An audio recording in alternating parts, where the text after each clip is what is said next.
تا دێ دوادێ هەڵبژاردننی ئەنجومەنی پارێزگاکانی عێراق نزیکتر دەبێتەوە و لایەنە سیاسیەکانیش لە کێبڕکەی بەدەزێنانی زۆرترین دەنگی هاوڵاتیاندان. لە پارێزگای نینەوە زیاتر لە 1,900,000 دەنگدەر مافی دەنگدانیان لە خوڵی چوارەمی ئەنجومەنی پارێزگاکانی عێراقدا هەیە.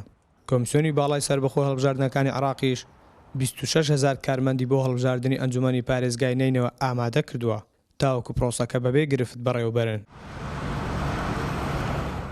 المفوضية أكملت استعداداتها بشكل كامل. کۆمیسیۆنی سەربەخۆی باڵای هەڵبژاردنەکان ئامادەکاری تەواوی کردووە لە پارێزگای نینەوە.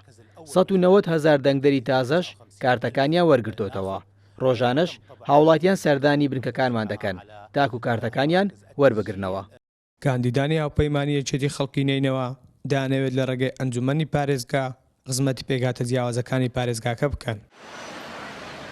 طريقة لستا اتحاد أهل نينوى محاولة كان خلمته في خلق كان ضمن مواد قانونية موجود. طبعا لستا اتحاد أهل نينوى لستا تقريبا شاملة هما عرضة باريزغا مشل كان مشل شارك مزنا كلاك مزنا بتاريخها شارك كوجيانا بين كرد وعرب وفلاو إزديا وشبكة وتركمانا ومجالش هيك وبجانا كسر بلند وهر إيك الوجارة كدي محافظة بكت الهوية خور يشو هوية قومي. أنا أتعلق باتحاد أهل نينوى بسبب لیستی هاوپەیمانی یەکێتی خەڵکی نینەوە لەسەر ڕێبازی سەرۆک مام جەلالە چونکە هیچ جیاوازیەک لە نێوان کورد و عەرەب و پێکاتەکان ناکات بۆیە ئامانجمانە خزمەتی هەموو پێکاتە و ئاینەکان بکەین لەم شارەدا بەبێ جیاوازی.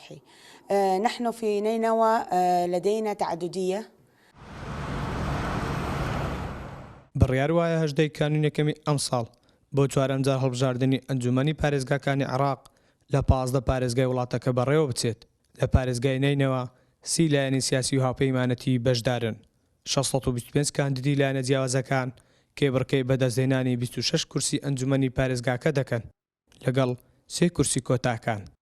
یاسر محەممەد، کورتساد نیوز، مووسڵ.